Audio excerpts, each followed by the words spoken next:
Agatha had a way to make you feel like you were so special.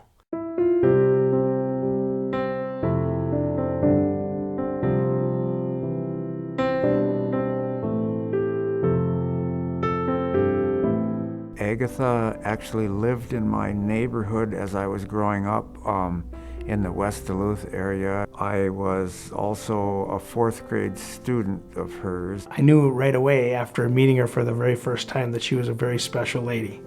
I called upon Agatha and asked her if she would be so kind as to teach me the piano. And she did not hesitate. She said, of course. And so we started our relationship. Probably 10 or 12 years ago, we met Agatha through church, and she especially connected with our kids. Back in 1992, she came into the store asking for help because she was going to get evicted from her apartment.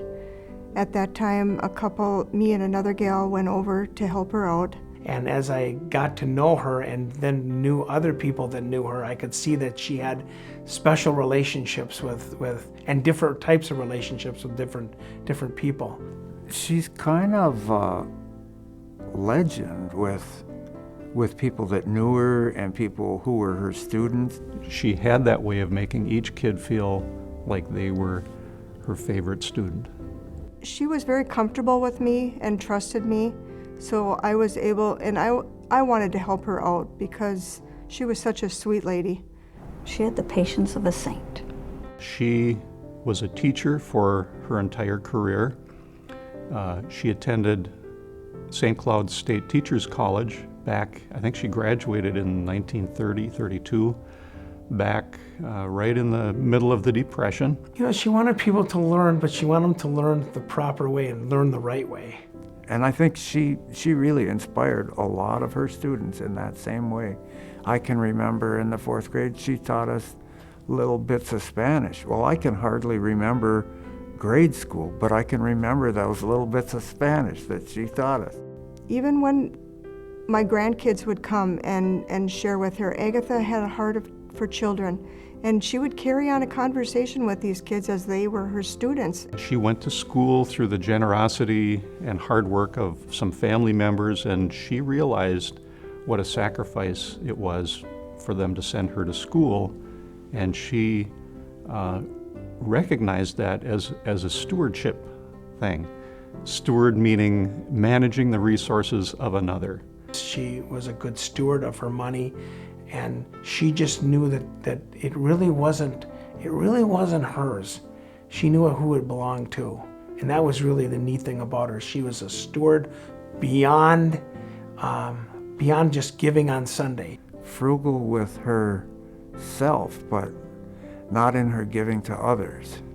She had a hard time, I think, accepting things from others. She liked to give. That's the Agatha I know. She would collect things for people and want to take them to them. She had piles of stuff that she had set aside for people. And then she would ask a lady downstairs to drive her to these places to deliver this stuff. She really had the best interests of other people first. And in today's day and age, you don't see that kind of reaction by a lot of people. I was an art teacher, and so she would collect all like the empty yogurt containers from all the people that she lived with in the high-rise building and drop them on my porch because she knew I could use them for water or whatever for the kids. She was very simple. She did not buy new clothes. The shoes that she wore, she had since she was teaching. She reverenced recycle, reuse. She was doing that before it became the thing to do. She walked everywhere and would pick up things. Sometimes I'd find a half sheet of plywood on my porch, and I found this in some alley. She'd call me, and I thought you could use it, you know. It's humbling to see someone who lived their life so outward focused, so other focused. With the heart of gold that she had, If she was walking down the street and she seen something on the street that she thought someone could use, she'd pick it up and set it aside. If she had gone down into the garbage room and seen something that someone would use, she would set it aside, and then she would bring it to the thrift store, thinking that we could take it and sell it to make money. The purpose of the store is basically to help people in need. If they need clothing or household items, they're able to come and get them at the store for free. She learned to make do with what she had. She was happy with what she had. It got to the point where she was having problems seeing because of her eyesight was going. So I basically helped her do her bills. And at that point, I was thinking, well, maybe be 1 or 2 bills, but we would sit down for like an hour and she would give all to these charitable organizations, so she would have me write out the checks. And, they may not have been a big amount, but her heart was in helping people. In 1977, I think the annual salary was, she kept records of all this, $15,700 with a $100 bonus. That was the highest salary she ever achieved.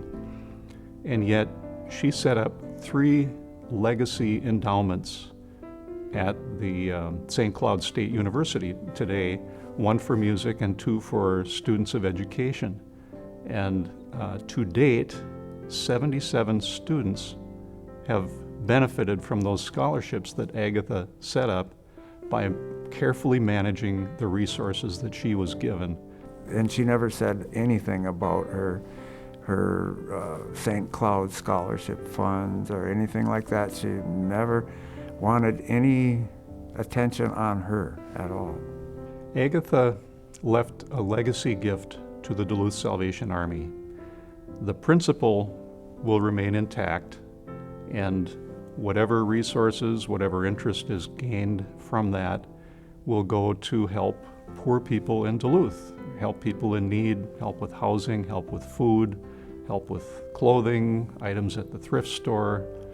And that will happen forever. The Salvation Army was an organization that she knew would be an organization that has, first of all, stood the test of time, and number 2, has always stood on solid values. Whatever was set in front of her, she accepted. She had so much acceptance for everyone. And I would say that's what I will keep in my heart about Agatha. To make a human connection, to make a real personal connection with somebody in the way that Agatha was able to do with so many people, it was truly remarkable. I just know there's a lot of people out there that would say to her, "Thank you, because you changed my life. You changed my life."